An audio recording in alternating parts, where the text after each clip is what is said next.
Graça e paz, irmãos. Vamos voltar aqui ao nosso estudo, a bênção do sétimo dia, o sábado. Nós paramos lá no capítulo 5, de João, do Evangelho de João, no verso 3. Agora vamos ler o verso 4 para frente.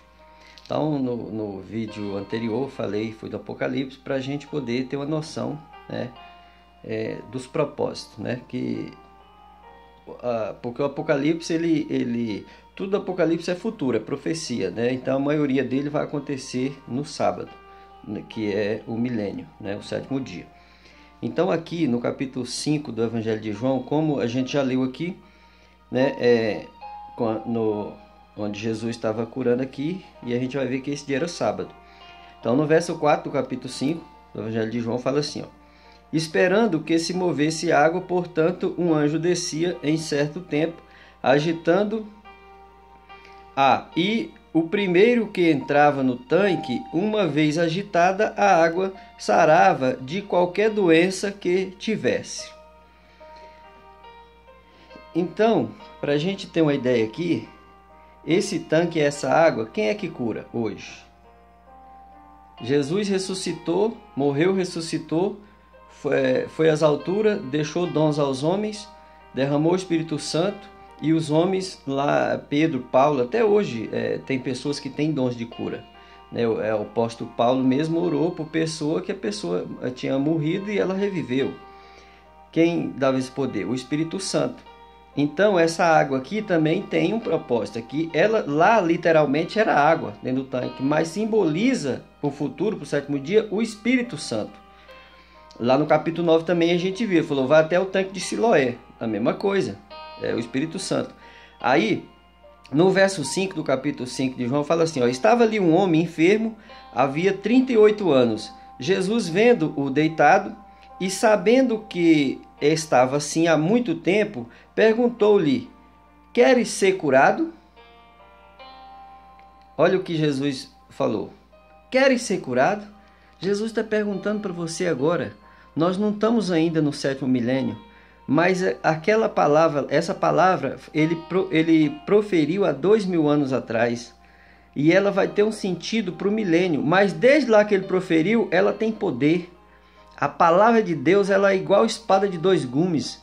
Ela penetra na alma e no espírito. Então ele perguntou àquele homem, querem ser curado? Aí Jesus te pergunta aqui, Jesus te pergunta através do Espírito Santo, queres ser curado? Curado de quê? Aí você vai lá em Isaías, no capítulo 53, lá no verso 9, aonde ele fala, Isaías 53, ele fala do Messias que sofreu por nós. Então, ele está fazendo essa pergunta para você hoje. Você quer ser curado? Curado de quê? Curado disso aqui, Isaías 53, no verso 4, fala assim, certamente ele tomou sobre si todas as nossas enfermidades e as nossas dores, levou sobre si e nos reputavam como aflito, ferido de Deus e oprimido. Mas foi ele traspassado pelas nossas transgressões, ou seja, as nossas enfermidades, e moído pelas nossas iniquidades, ou seja, o pecado. O castigo que nos traz a paz estava sobre ele, e pelas suas pisaduras fomos sarados. Todos andávamos desgarrados como ovelhas, todo se desviava pelo caminho, mas o Senhor fez cair sobre ele a iniquidade de todos nós.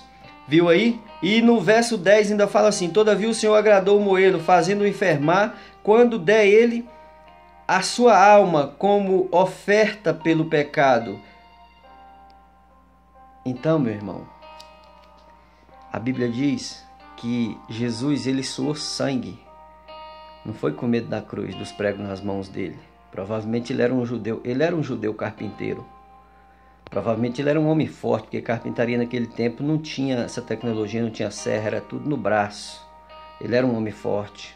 Então ele não suou sangue ali com medo do prego. Ele suou sangue com medo da separação de Deus. Porque o homem, depois que ele morre sem Cristo, ele vai ter a separação de Deus, porque a alma não morre. O que Deus cria é eterno, a alma não morre. A vida que está no homem, ela não morre. O que morre é o corpo. Entendeu? Então, ele doou a alma dele, ele foi lá às profundezas. E qualquer alma que for lá depois da morte, não volta. E está no capítulo 16 de Lucas, na passagem de Lázaro e o homem rico. Então, meu irmão, eu convido a você agora a aceitar Jesus no seu coração. Você que ainda não conhece Jesus, essa palavra não é para você que conhece Jesus, que tem experiência com Jesus. Você pode dizer assim, mas eu creio em Jesus, mas não é só crer. Nós temos que crer e se arrepender, entendeu? Na verdade, primeiro a gente tem que se arrepender, crer com o coração e confessar com a boca o nome do Senhor Jesus, para que a cada dia nós vamos nos convertendo. Lá em Gênesis, no capítulo 32, aonde Jacó, ele já tinha ouvido Deus no capítulo 28, na escada. A escada que levava da terra onde ele estava deitado até a Deus. Então, essa escada é Cristo. Entendeu? E aí, ele ouviu Deus no sonho, mas aí ele foi, passou anos.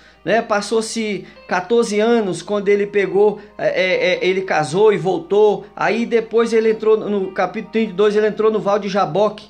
Ele atravessou o ribeiro primeiro. Ali significa o batismo. Isso significa que e ele batizou adulto. Você vai também no Evangelho de João, ou em qualquer evangelho, a todos está falando do batismo de Jesus. Ele batizou com 30 anos de idade, cerca de 30 anos de idade, foi quando ele pegou o seu ministério. Então ele acabou de ser batizado, veio o Espírito Santo em forma de pomba, então ele batizou adulto. Aí se você for ver a vida dele, ele também lá no Evangelho de Lucas, quando ele era criancinha, ele foi apresentado lá dentro do templo. Porque criança é inocente, mas depois que cresce, ele batizou. Então, se ele batizou, significa que nós temos que batizar. Entendeu? E aí, uma vez você batizando, Jacó ali, o atravessar o ribeiro, fala do batismo. Aí no capítulo 32, ele teve um encontro com um homem, um anjo de Deus. Ele falou, vi Deus face a face, a minha alma foi salva. Êxodo 33, no verso 20, fala que nenhum homem vê a Deus, porque se vê a face de Deus, morre. A Bíblia não tem contradição, é porque Jacó viu o homem Deus, o Deus homem, viu Jesus Cristo. E ali, quando ele teve um encontro com aquele homem, ele saiu dali daquele local, ele ficou a noite toda, ele não era, o nome dele não foi mudado, ele não era mais, não se chamava mais Jacó, ele se chamava Israel. Então foi mudado e ali ele saiu mancando de uma perna. Por quê? Porque o andar do homem, quando ele tem uma experiência com Jesus, é diferente. Você tem uma experiência, eu creio. Sim, mas você tem que deixar o pecado. Você tem que purificar o seu corpo. Porque o seu corpo é o templo do Espírito Santo. A sua mente. E pedir a Jesus a mente, pedir a Deus a mente de Cristo. Pedir a Deus um coração puro, porque Jesus fala que todo tipo de coisa errada, de homicídio, de pecado vem do coração. Mas aí Jesus vai te dar um coração novo. Davi pediu isso, dá-me, Senhor, um coração puro, dá-me a mente de Cristo. Paulo fala, nós temos a mente de Cristo. Então é isso, o homem vai andar diferente. E lá em Atos dos Apóstolos, no capítulo 11, no verso 21, ainda fala, e muitos creram e se converteram. Então uma vez que você crê, você precisa a cada dia se converter e mudando a sua vida. Não é de um dia para o outro. Não é de um dia para o outro. Amém? Então, aqui, voltando lá em João, no capítulo 5, agora nós vamos ler o verso 7. E fala assim, respondeu-lhe o enfermo, Senhor, não tenho ninguém que me ponha no tanque quando a água é agitada, pois enquanto eu vou, desce outro antes de mim. Então lhe disse Jesus, levanta-te, toma o teu leito e anda. Imediatamente o homem se viu curado, e tomando o leito, pôs-se a andar. E aquele dia era sábado, viu aí? Aquele dia era sábado. Então, agora presta atenção no resto do capítulo aqui, para vocês vão ver o que significa esse sábado, o porquê dessa cura no sábado. No verso 10 do capítulo 5 do Evangelho de João.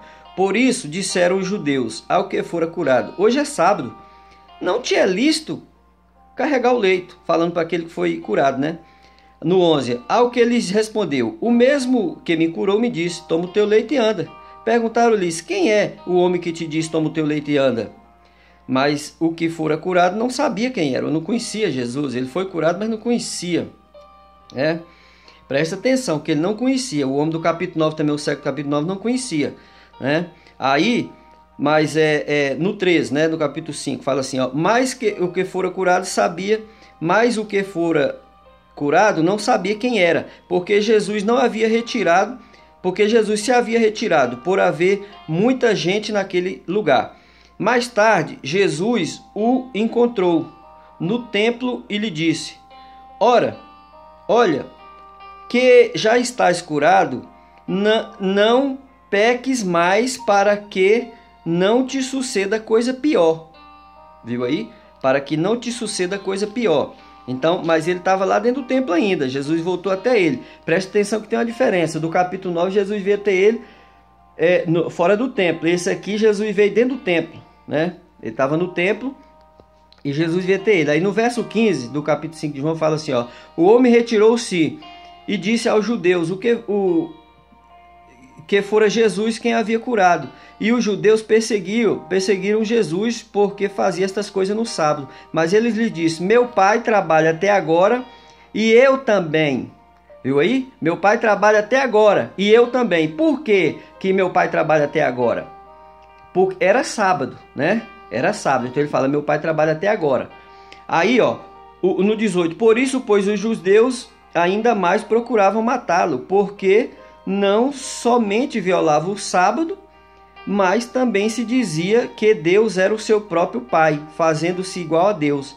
No 19 fala: então Jesus lhe falou: em verdade vos digo, que o Filho nada pode fazer de si mesmo, senão somente aquilo que vi fazer o Pai. Porque tudo que este fizer, o Pai, ele falando, fizer, o Filho também semelhante o faz. Então, o que Jesus quis dizer ali? Lá no verso 17 fala: mas ele lhes disse: meu pai trabalha até agora e eu trabalho também. Aí no verso 19, lá na última estrofe, ele fala, aliás, verso 19 todo ele fala: então falou Jesus: em verdade vos digo, que o Filho nada pode fazer de si mesmo, senão somente aquilo que vi fazer o Pai. Porque tudo que este, o Pai, fizer, o Filho também semelhante faz. Então, o que o Pai fez? O Pai, lá no capítulo 2 de Gênesis, lá no versículo 2, você vai lá e abre lá no capítulo 2 do livro de Gênesis e vê lá o que o Pai fez no sábado. Porque Jesus falou: eu trabalho até agora. Que hora? Sábado, no dia de sábado. E eles implicavam com Jesus, mas Jesus estava fazendo o propósito de Deus. No capítulo 2 de Gênesis, verso 2: e havendo Deus terminado no sétimo dia a obra que fizera, descansou nesse dia de toda a sua obra que ele tinha feito, e abençoou o dia sétimo e o santificou, porque nele descansou de toda a obra que como o Criador fizera. E ainda no verso 7 fala que ele formou o homem do barro e soprou. Soprou no nariz do homem. Depois pegou a mulher da costela do homem, entendeu? O homem caiu em profundo sono, ele tirou a costela e formou a mulher. É a mesma coisa, Jesus Cristo na cruz caiu em profundo sono, morreu.